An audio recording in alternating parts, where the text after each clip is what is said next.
विद्यार्थी स्वागत है आज के एक और नई धमाकेदार वीडियो में। आज के इस वीडियो में आपको रीतिकाल की प्रमुख विशेषता बताने वाला हूं। एक सेपरेट वीडियो मैंने डाली थी जिसमें आपको रीतिकाल किसे कहते हैं, रीतिकाल कब से कब तक था, रीतिकाल को श्रृंगार काव्य क्यों कहा जाता है, ये मैंने बता दिया। ये आज की इस वीडियो में आपको रीतिकाल की प्रमुख विशेषता देखने वाले हैं। तो देखिएगा, रीतिकाल की विशेषताएं निम्नलिखित। आपको भी परीक्षा हाल में क्या करना है, निम्न भैया लिख देना है कि रीतिकाल की विशेषता निम्न है।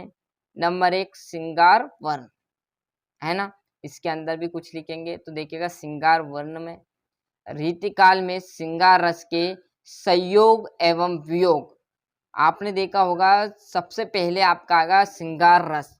रसों में भी हम देखेंगे तो उसमें भी क्या आया था, श्रृंगार रस आया था, जिसमें कौन से दो रस थे, संयोग और वियोग, दोनों का प्रयोग हुआ है श्रृंगार रस में। तो यहाँ पर भी ऐसा ही है। तो रीतिकाल में श्रृंगार रस के संयोग और वियोग दोनों रसों की प्रमुखता है। दूसरा है लक्ष्य ग्रंथों की रचना। जो रीतिकाल है उसमें क्या की गई है, जो लक्ष्य है कौन सा, जैसे आपने क्लास 10th में बना दिया भैया इस साल हमें 95 बनानी, 95 से ऊपर, यह आपका क्या होगा, लक्ष्य। तो लक्षण ग्रंथ की रचना, तो इस काल में लक्षण ग्रंथों की रचना हुई है या की गई है। दो हो गए, समझ के करिएगा, श्रृंगार वर्ण और लक्षण ग्रंथ की रचना, है ना। तीसरा है वीर रस। रीतिकाल में श्रृंगार रस की प्रधानता रही, मतलब श्रृंगार रस इतना था उसमें, उसके अलावा किसी रस को नहीं जाना था, फिर भी चला गया कौन सा, वीर रस उठकर चला गया कि उसके साथ साथ हो गया, गले लग गया उसके, है ना। तो रीतिकाल में श्रृंगार रस की प्रधानता रही, मतलब प्रधानता रही, मतलब श्रृंगार रस होते हुए भी भूषण बिहारी ने वीर रस की कविताएं लिख दी। मतलब श्रृंगार रस पहले से था, उसको छोड़कर कौन से रस पर लिख दी, वीर रस पर लिख दी, है ना। तो रीतिकाल में श्रृंगार रस की प्रधानता रही, फिर भी भूषण बिहारी ने वीर रस की कविताएं लिख दी। क्लियर है।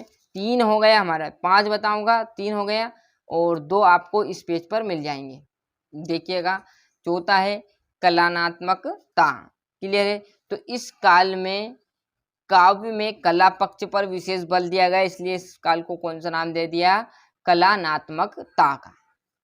क्लियर है। तो क्या हो गया इस काल में, कौन से काल में भैया, ये भी ध्यान होना कि रीतिकाल की बात चल रही है ना। तो रीतिकाल में काव्य में कला पक्षों पर विशेष बल दिया गया है ना। 4 हो गया। 5वां है भक्ति नीति प्रकृति का चित्रण, है ना।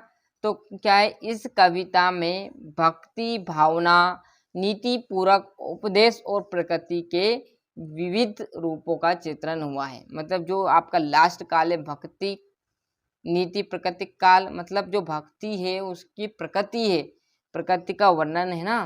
तो इसी प्रकार किया है कि इस कविता में भक्ति भावना नीति परक उपदेशों और प्रकृति के विविध रूपों का चित्रण इस काल में हुआ है। क्लियर है, आया समझ में अच्छे से। तो यहाँ पर देख लीजिए, अच्छे स्क्रीनशॉट ले लीजिए, रीतिकाल की प्रमुख विशेषताएं, है ना। श्रृंगार वर्ण, है ना, अच्छे से मैंने समझा दिया, अच्छे से स्क्रीनशॉट ले लीजिए। थोड़ा सा जूम आउट कम कर देते हैं जिससे आपको स्क्रीनशॉट लेने में दिक्कत ना आए, है ना। यहाँ क्लियर, और बचा हुआ आपको इस पेज पर मिल जाएगा। ये रीतिकाल के 4 कवियों के नाम लिखूंगा तथा उनकी रचना भी आपको बताने वाला हूं, जो कि आपको 2 नंबर में पूछेगा, कोई 4 नंबर में नहीं पूछेगा। बड़े बड़े क्वेश्चन रीतिकाल की प्रमुख विशेषता पूछ सकता है, रीतिकाल को श्रृंगार काल क्यों कहा जाता है, ऐसे बड़े बड़े क्वेश्चन आपको इस वीडियो में देखने को मिलने वाले। साथ ही साथ वो क्वेश्चन आ सकते हैं, इसमें बस 2 नंबर का पूछेगा तो आपको 4 में से 2 लिख देनी। जैसे यहाँ पर मैंने लिख दिया केशवदास, केशवदास की देखो यहाँ पर रचना है